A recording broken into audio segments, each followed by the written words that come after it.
Assalamualaikum warahmatullahi wabarakatuh. Bertemu lagi dengan saya Anas Marfanizar. Dan pada kesempatan kali ini kita akan belajar tentang statistika matematika. Nantinya kita akan belajar tentang materi-materi seperti himpunan, peluang, distribusi, dan juga distribusi khusus yang nantinya akan terbagi menjadi distribusi diskrit dan juga distribusi kontinu.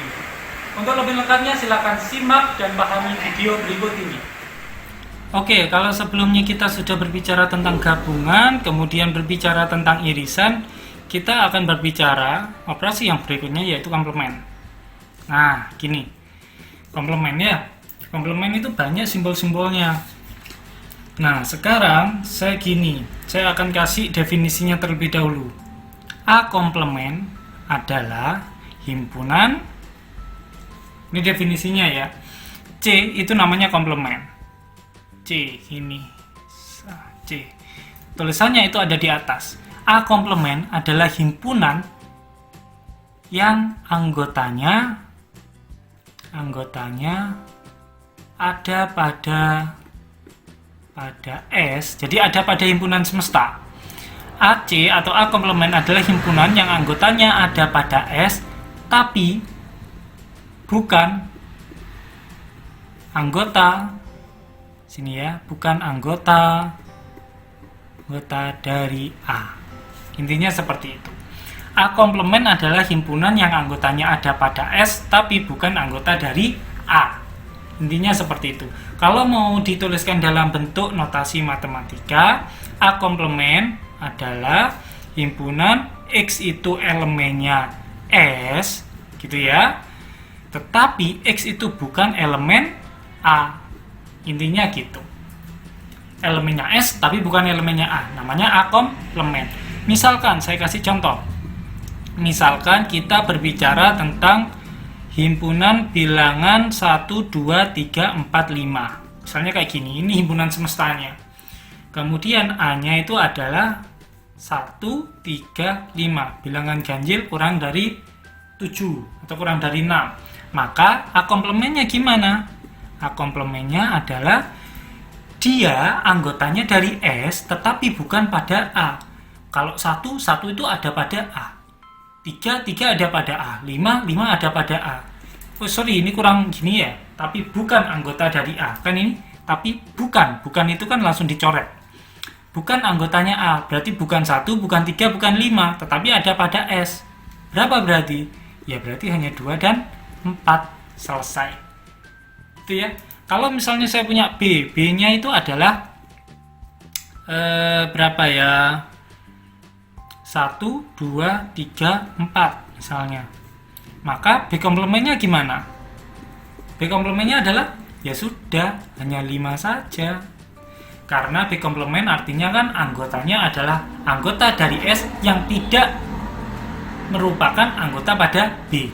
1 itu ada, 2 itu ada, 3 itu ada, 4 itu ada. Yang nggak ada apa? 5. Ya sudah, B komplement adalah 5. Gitu ya. Saya kira sangat mudah sekali untuk komplement. Gimana Pak kalau misalnya C, saya punya C-nya itu 1, 2, 3, 4, 5. Gini ya. C komplementnya gimana Pak? Yang ada pada S tetapi tidak ada pada C. Gitu loh. Ada kan? 1 ada, 2 ada, 3 ada, 4 ada, 5 ada. Ada semua Pak. Berarti C komplementnya gimana? Ya udah, C komplementnya adalah himpunan kosong. Atau kalian boleh menuliskannya seperti ini. Terserah ya. Oke, itu tentang komplement. Selanjutnya kita akan berbicara yang keempat, yaitu perkalian. Oh Pak, ternyata tidak hanya bilangan ya yang bisa dikalikan, tetapi himpunan itu juga bisa dikalikan.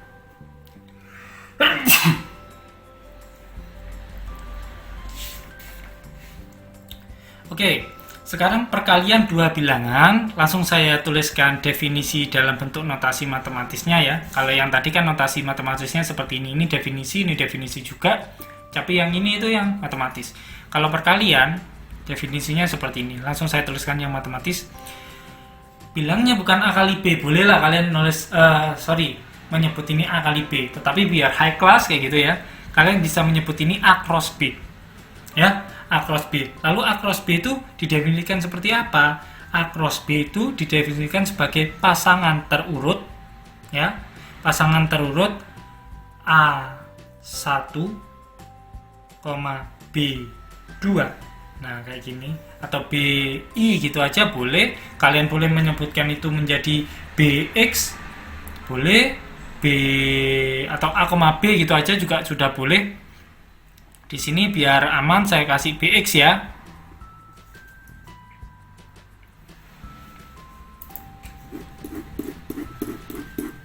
Kalau gini sudah, saya tuliskan lagi A cross B sebagai hasil kali antara pasangan terurut AI, BI.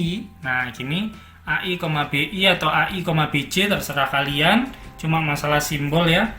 Sedemikian hingga AI itu elemen dari A dan BJ itu elemen dari B, himpunan B. Selesai. Gini, ini definisinya. Loh Pak, terus itu bagaimana maksudnya kok ada himpunan pasangan terurut? Maksudnya seperti ini. Kalau misalnya, ini example ya. Kalau misalnya saya punya himpunan A itu 1, 3, 5, himpunan B-nya itu adalah 4 dan 6, misalnya ya. Nah, ini itu namanya AI. Ya, A1, A2, A3. Ini namanya BJ, B1, B2. Maka kalau disuruh menyatakan atau mencari A cross B-nya perkalian kedua himpunan ini, yang terjadi adalah himpunan pasangan terurut seperti ini. Himpunan pasangan terurut itu gimana? AI dengan BJ. Oh, berarti 1 dipasangkan dengan 4. 1,4. Tutup sudah. Kemudian 1 dengan 6. 1 dengan 6. Kemudian 3 dengan 4. 3 dengan 4. Selanjutnya 3 dengan 6. 3 dengan 6 seperti ini ya. Kemudian yang terakhir 5 dengan 4 dan 5 dengan 6. Selesai. Ini namanya perkalian antara A dengan B atau cross product dari A dan B. Pasangan terurut mulai AI 1 itu dipasangkan dengan B semuanya. 1 dengan 4, 1 dengan 6, 3 dengan 4, 3 dengan 6, 5 dengan 4, 5 dengan 6. Oh, ini kurang 1. Gini ya. Nah, pasangan terurut ini nggak boleh dibalik. 1 dengan 4 dengan 4 dengan 1 itu berbeda. Ya, 1 dengan 4 artinya apa? Satunya itu adalah elemen dari A, 4-nya adalah elemen dari B. Berbeda kalau dibalik. Kalau 4,1 berarti 4-nya yang anggota dari A, padahal di anggota dari A itu nggak ada 4-nya. Gitu ya. Jadi nggak boleh dibalik. Beda antara pasangan terurut 1 dengan 4 dengan pasangan terurut 4 dengan 1. Gitu ya. Kalau 1 dengan 4, 1 itu menunjukkan anggota dari A, 4-nya menunjukkan anggota dari B. Termasuk 5,6. 5 anggota dari A, 6-nya anggota dari B. Jadi jangan acak urutannya. Kalau urutan yang ini nggak masalah. Pak, saya ngurutkannya dari belakang. 5 dengan 6, 5 dengan 4, 3 dengan 6, 3 dengan 4, 1 dengan 6, 1 dengan 4, itu nggak masalah. Yang ini kalian acak itu nggak masalah. Yang ini dengan ini itu dibalik, posisinya nggak masalah. Yang tidak boleh dibalik itu yang ada di dalam kurung. Biasanya pasangan terurutnya itu nggak boleh dibalik. Gitu ya. Nah, sebenarnya ini terakhir ada yang namanya sifat-sifat. Ada yang namanya sifat-sifat himpunan. Ini nggak saya bahas, tapi sekalian cukup pahami dan buktikan kalau ada waktu. Seperti misalnya apa benar kalau A digabungkan dengan dirinya sendiri. Ini yang pertama ya. Saya tulis A gabungan dengan dirinya sendiri akan menghasilkan A. Betul nggak? Coba kalian cari contoh atau gunakan diagram Venn kayak gitu yang bundar-bundar itu. Kemudian ada juga yang B, A irisan A. Bener nggak? Sama dengan A, gitu ya. Kemudian yang C, bener nggak? Kalau misalnya A gabungan dari B, kemudian digabung lagi dengan C, hasilnya itu sama dengan kalian menggabungkan terlebih dahulu B dengan C-nya. Kalau yang dikurung kan yang dikerjakan terlebih dahulu. B dengan C itu digabungkan dulu, kemudian baru digabung dengan A endingnya. Sama nggak yang seperti ini?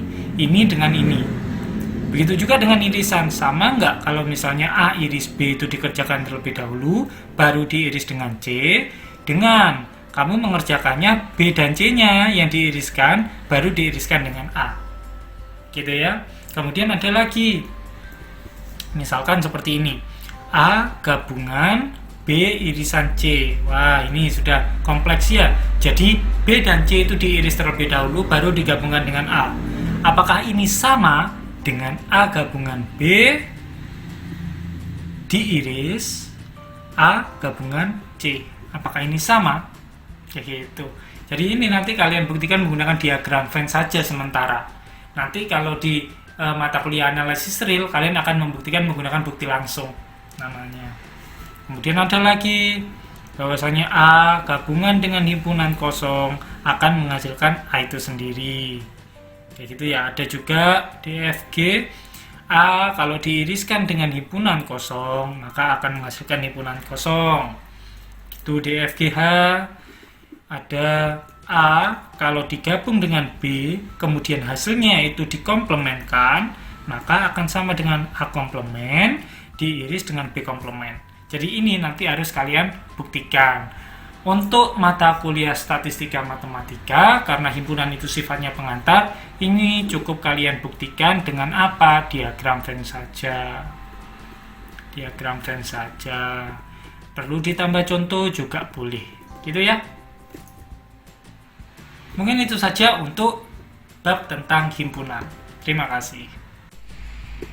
Oke, sekarang kita bahas materi berikutnya, yaitu tentang cara membilang. Jadi begini, kalau kita sudah berbicara tentang teori himpunan, pengantar himpunannya kita sudah bahas minggu lalu, sekarang kita membahas tentang cara membilang. Nah, ini pengantar ke teori peluang. Nah, cara membilang itu ada berapa? Cara membilang itu ada 3. Ini secara garis besar saja ya. Yang pertama itu ada yang namanya aturan perkalian. Aturan perkalian. Yang kedua ada yang namanya permutasi. Dan yang ketiga ada yang namanya kombinasi. Jadi kita akan belajar tentang 3 ini. Gitu ya. Oke, kita langsung masuk ke materi yang pertama, yaitu tentang aturan perkalian.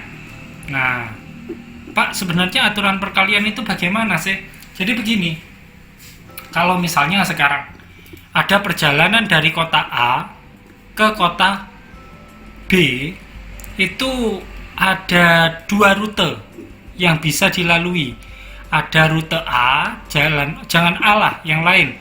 Ada rute 1, ada rute 2, kayak gini misalnya.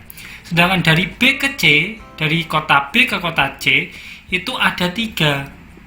Ada 3 jalan, kayak gini. Nama jalannya jalan 3, jalan 4, dan jalan 5.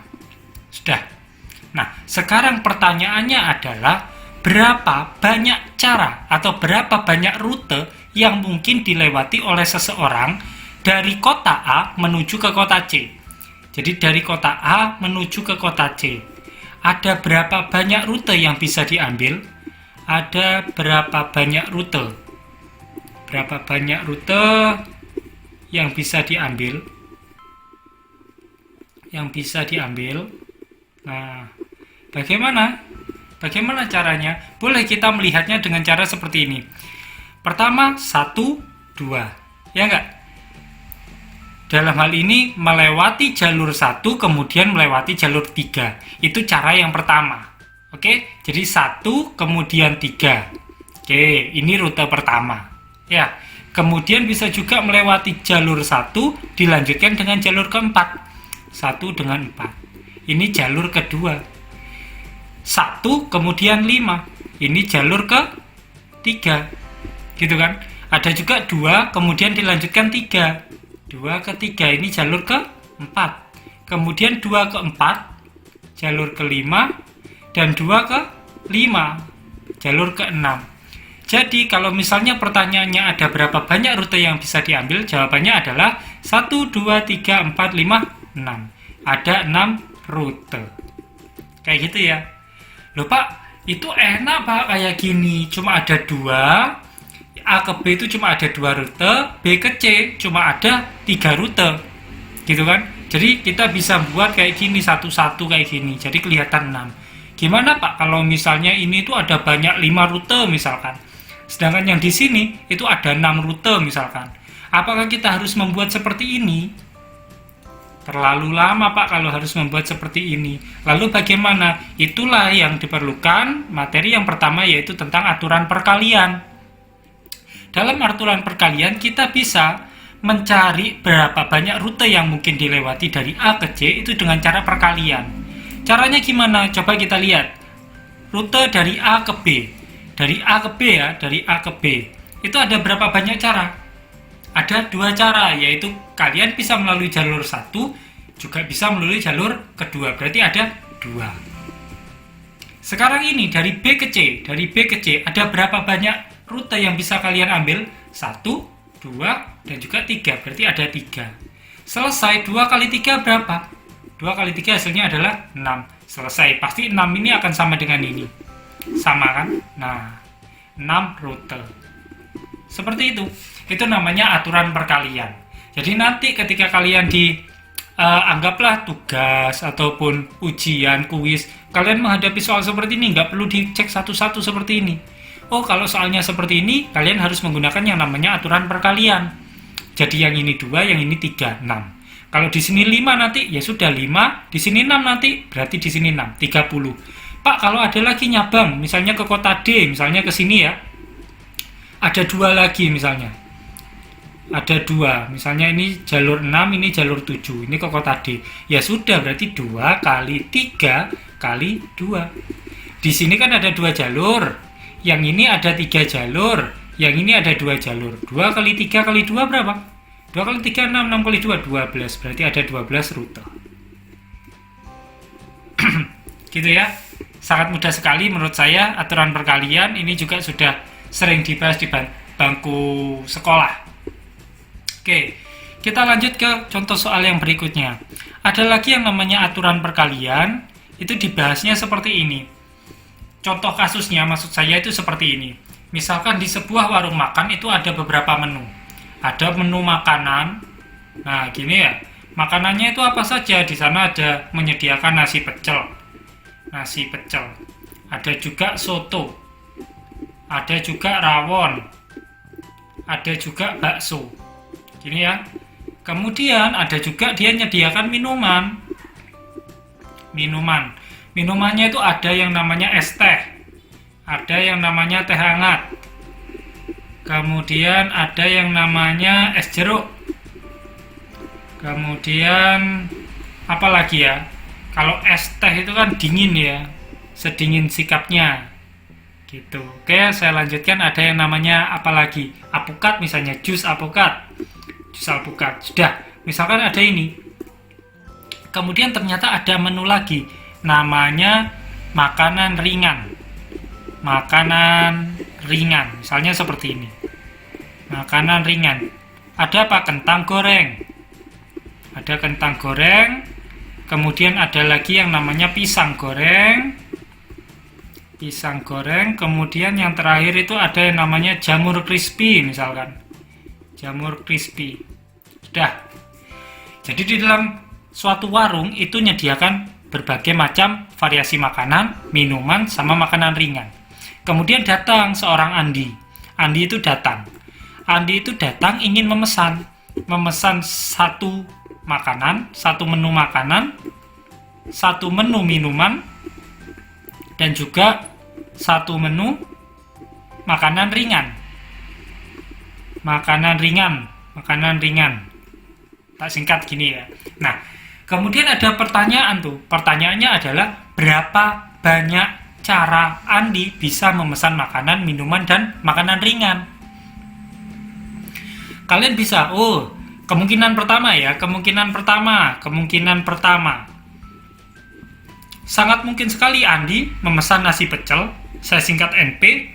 Kemudian minumannya dia memilih es teh, saya singkat ET. Kemudian makanan ringannya dia memilih kentang goreng, saya singkat KG. Ya enggak? Nah, kemudian di kemungkinan kedua, sangat mungkin dia memilih nasi pecel, sangat mungkin dia tetap memilih minumannya es teh, tetapi makanan ringannya itu pisang goreng.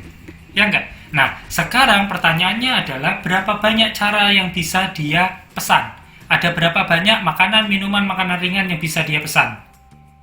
Dengan syarat setiap makanan, setiap minuman, setiap makanan ringan dia hanya boleh memesan satu menu.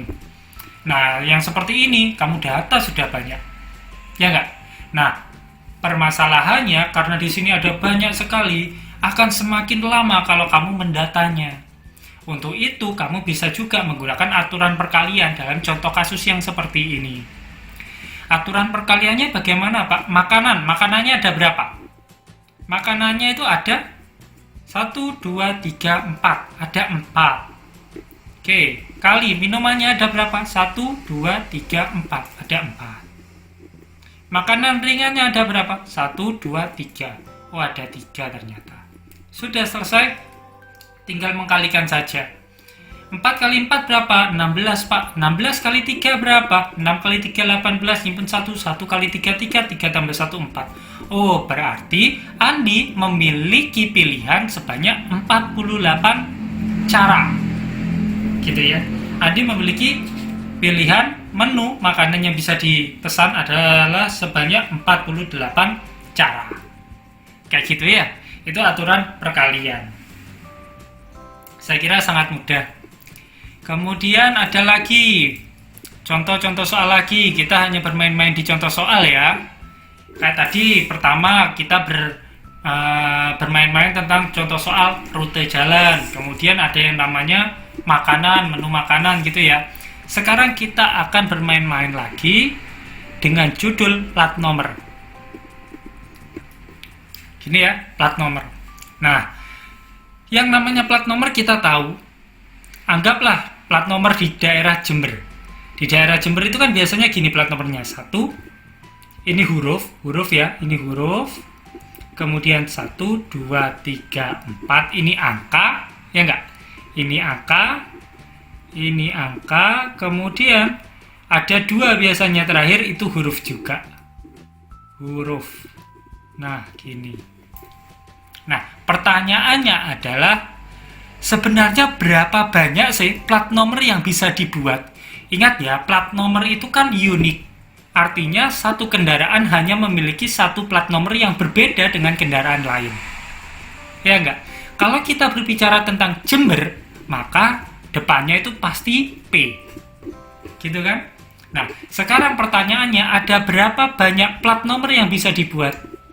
Plat nomor yang bisa dibuat.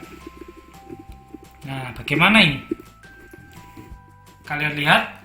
Selayaknya yang kita tahu bahwasanya huruf ya, kita tahu kalau huruf itu ada berapa banyak pilihan. Huruf itu ada berapa ya? Huruf itu ada 27, ya enggak?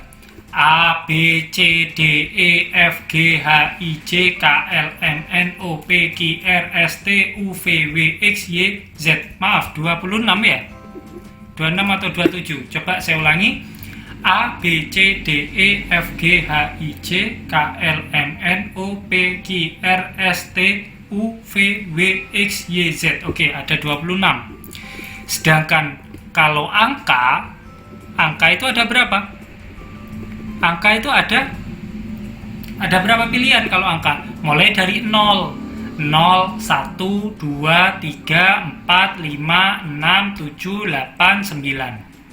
Gitu ya, berarti ada 10. Kenapa? Karena nolnya dihitung. Cobalah kalian hitung lagi.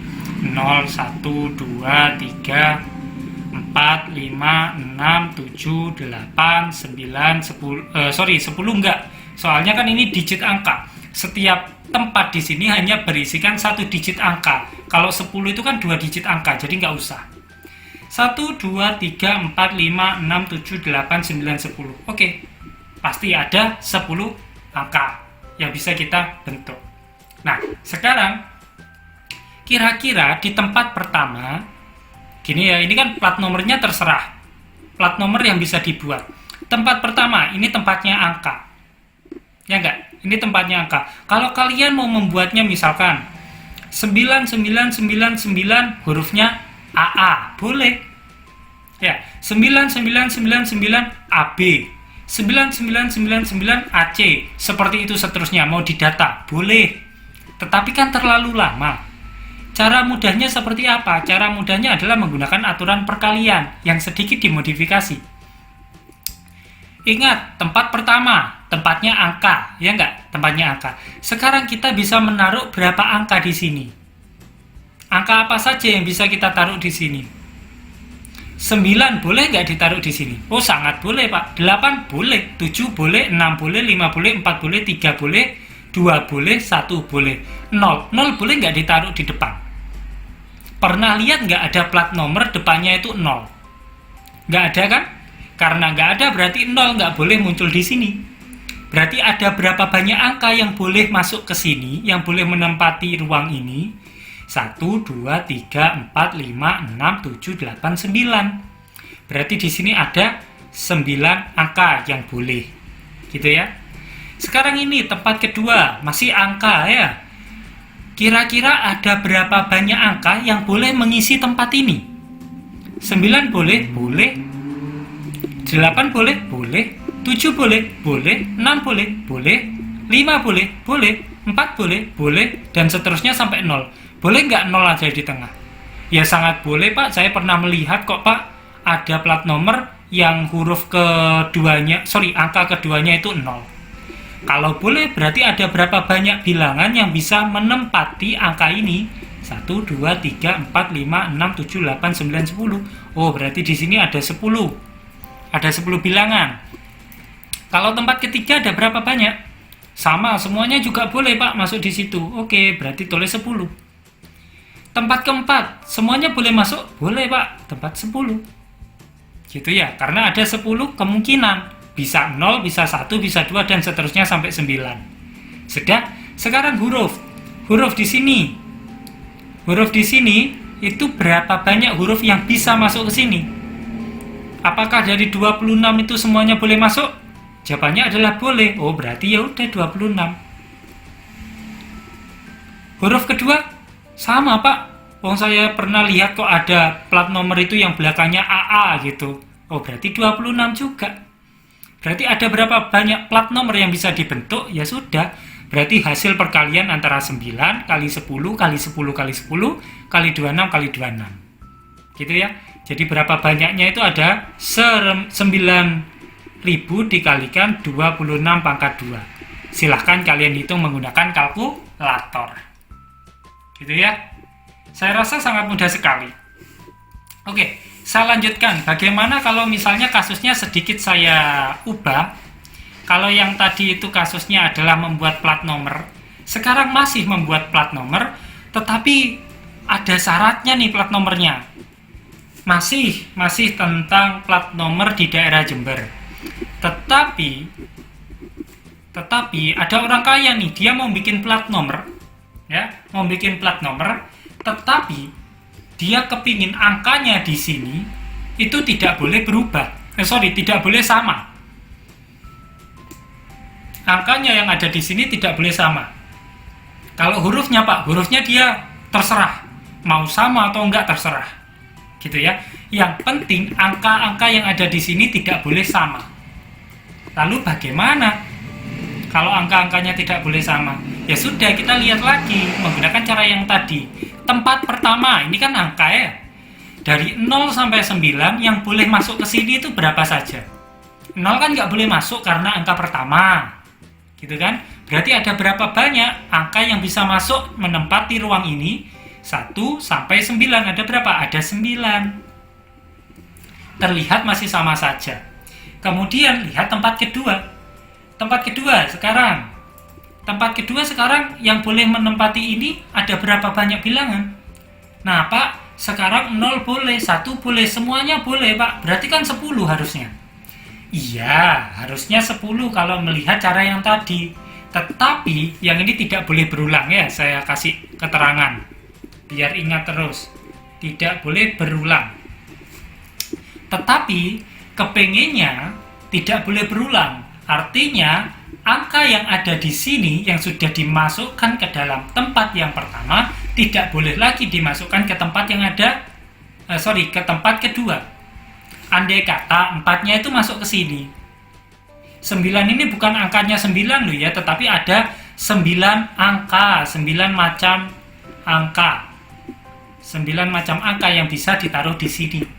Andai kata ketepaan nih, 4-nya yang ada di sini. 4-nya itu dijadikan digit pertama. Berarti pada digit kedua, angka yang boleh masuk pada digit kedua adalah 0, 1, 2, 3, 5, 6, 7, 8, 9. 4-nya nggak boleh dihitung. Kenapa? Karena 4-nya sudah ada di tempat pertama. Mudahnya seperti itu. Oke, jadi 4-nya nggak boleh dihitung.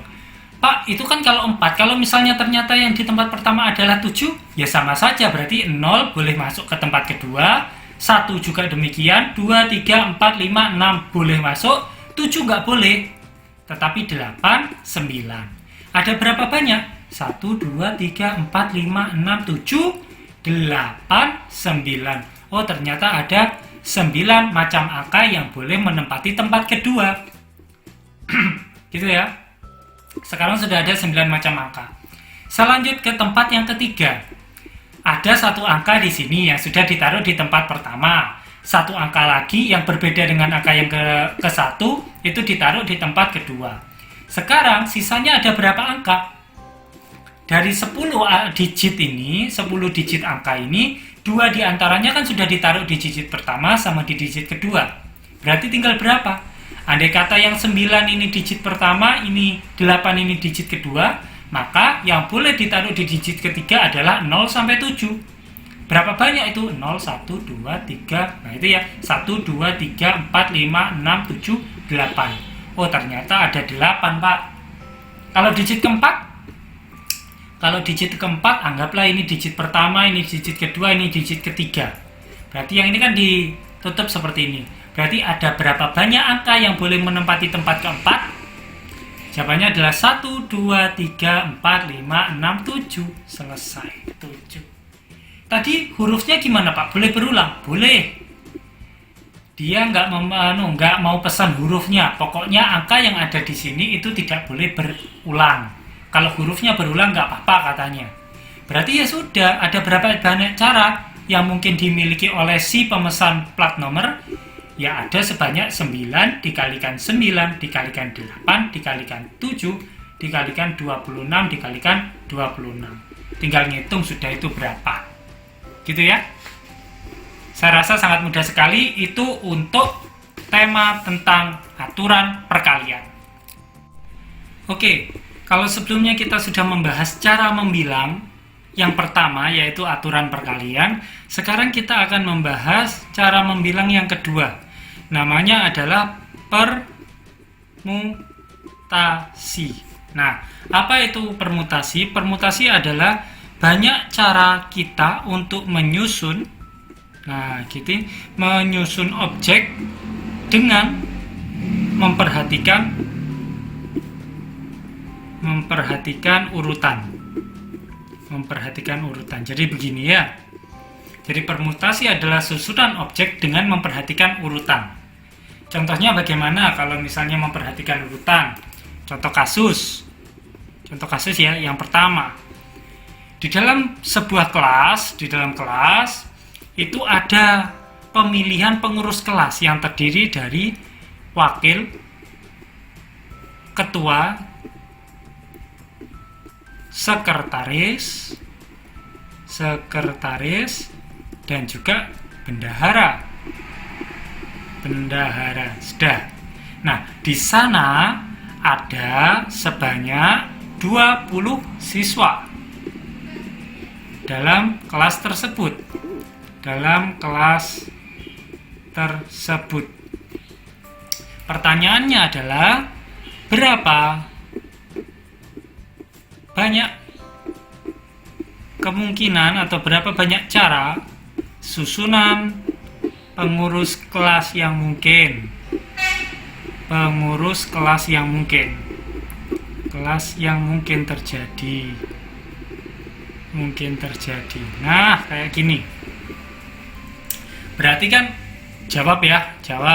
Berarti kan di sini apa yang diketahui? Yang diketahui di sana ada 20 siswa. Gini kan? Kalau misalnya ini kita buat dalam bentuk garis-garis seperti ini, berarti ketua, kemudian wakil, kemudian sekretaris, dan yang terakhir adalah bendahara. Nah, kan gini. Di sini tetapi diketahui ada 20 siswa. Kan gitu. Nah, sekarang kan nggak mungkin sekali ada satu orang yang sama dari 20 siswa ini yang menjabat jadi ketua sekaligus wakil. Kan nggak mungkin tuh. Nggak mungkin satu orang menjabat dua jabatan atau menduduki dua posisi. Yang seperti itu sangat tidak mungkin. Jadi, tidak boleh sama, kan gitu. Yang menjadi ketua, ada berapa banyak orang yang bisa menjadi ketua? Semuanya memiliki peluang yang sama untuk menjadi ketua. Berarti ada 20 kemungkinan. Gitu kan? Sekarang wakilnya sekarang, kalau misalnya sudah dipilih satu orang sebagai ketua, yang menduduki sebagai wakil, ada berapa banyak orang yang mungkin? Jadi, apakah benar 20? Tidak, tetapi 19. Karena satu orang sudah menjadi ketua. Jadi tinggal ada 19 siswa yang mungkin untuk menduduki posisi wakil. Sekarang yang sekretaris ada berapa banyak? Ada 18. Karena 2 orang itu sudah menjadi ketua 1, wakil 1. Dan terakhir bendahara itu ada 17. Kayak gini ya. Jadi ada berapa banyak susunan pengurus kelas yang mungkin terjadi? Berarti ada 20 dikalikan 19 dikalikan 18 kalikan 17. Gini ya.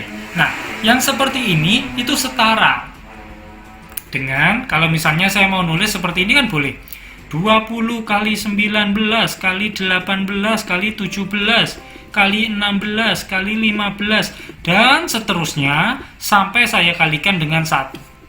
Boleh kan ya? Nah, kemudian saya bagi. Dibagi dengan berapa? Dibagi dengan 16.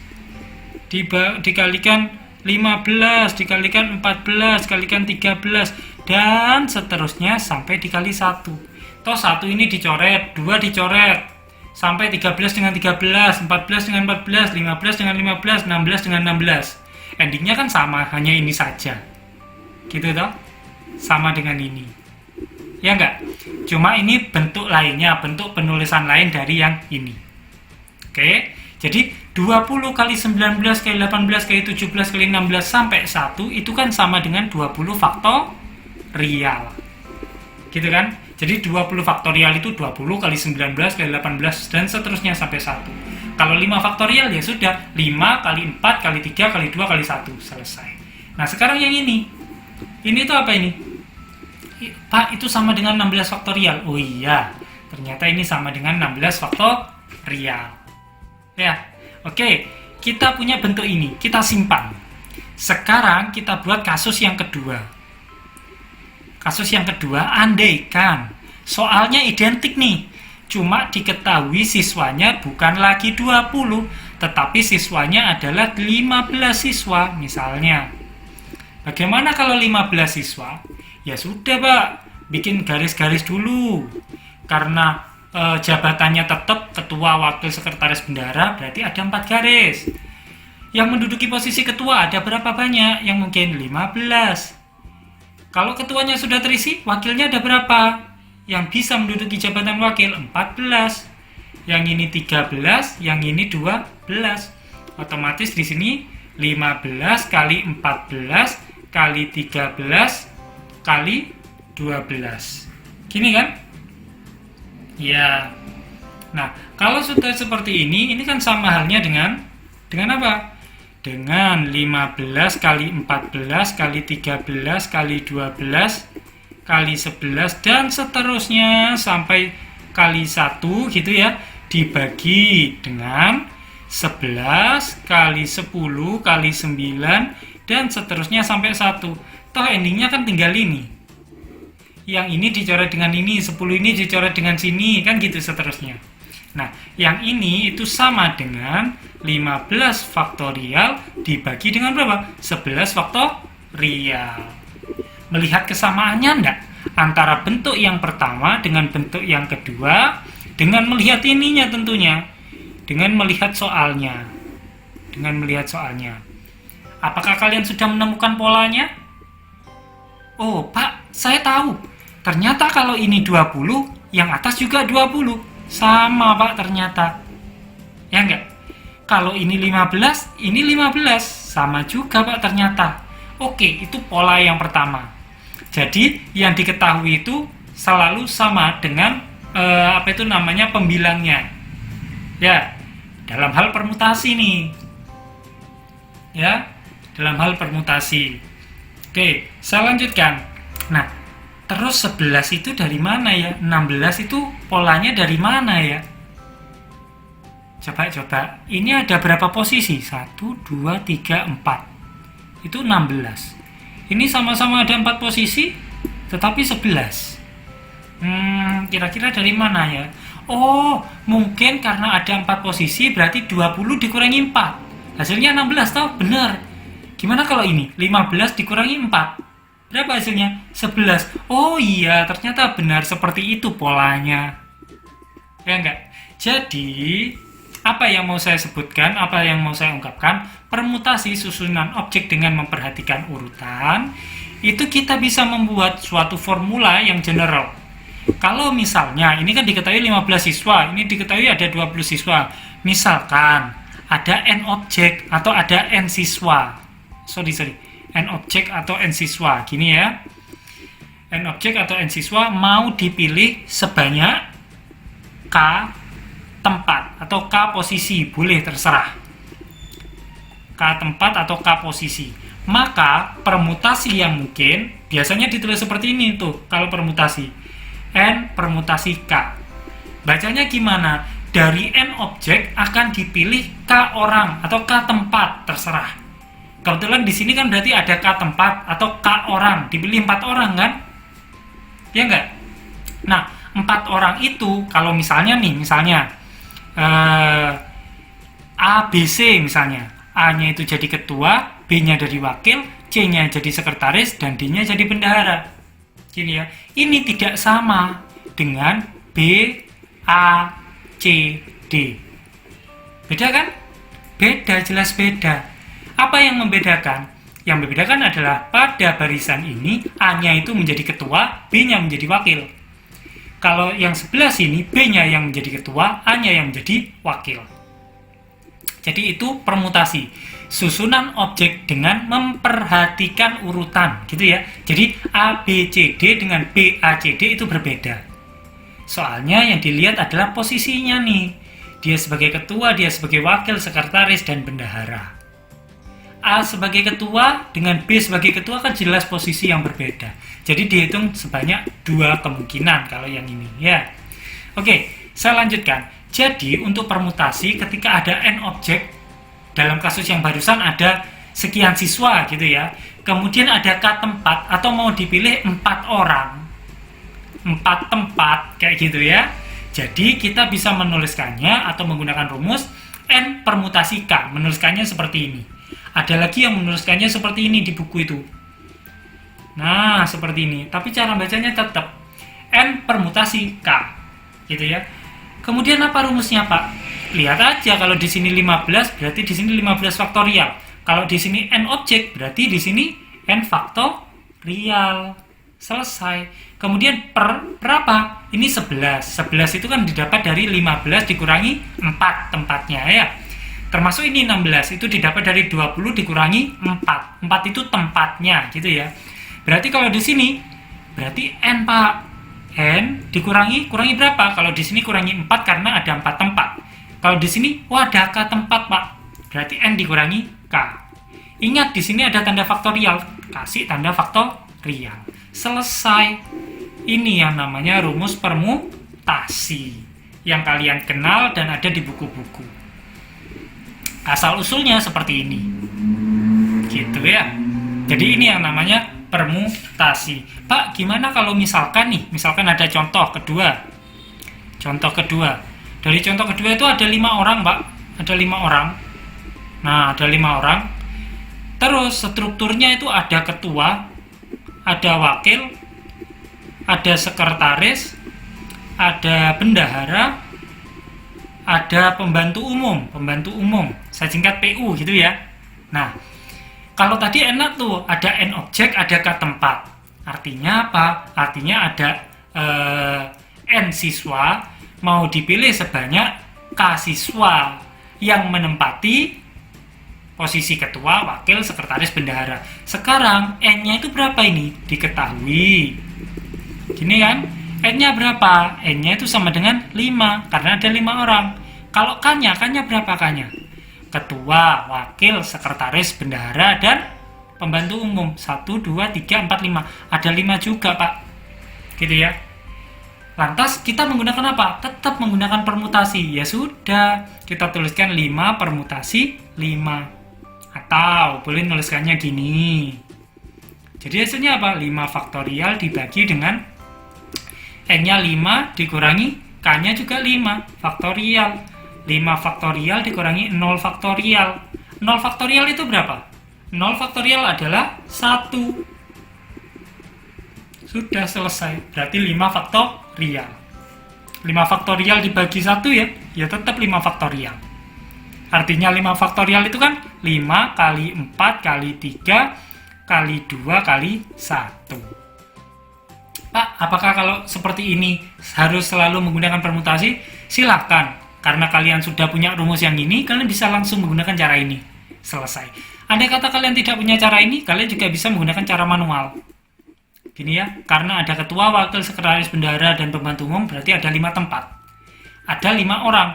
Pertama di sini kan ada kemungkinan 5 orang. Kemudian di sini kan ada 4, karena tidak boleh sama. Nggak mungkin satu orang menjabat sebagai ketua sekaligus wakil. Di sini 3, di sini 2, di sini 1. Loh, kan sama. 5 kali 4 kali 3 kali 2 kali 1 itu kan setara dengan 5 faktorial. Kamu mau menggunakan cara yang ini hasilnya 5 faktorial, mau menggunakan rumus hasilnya juga 5 faktorial. Terserah. Boleh yang mana saja. Gitu ya. Itu untuk permutasi. Baik, mungkin itu saja untuk video kali ini. Silahkan catat jika ada pertanyaan yang mungkin muncul ketika video berlangsung. Kemudian tanyakan ketika sesi diskusi berlangsung. Itu saja dari saya, kurang lebihnya mohon maaf. Wassalamualaikum warahmatullahi wabarakatuh.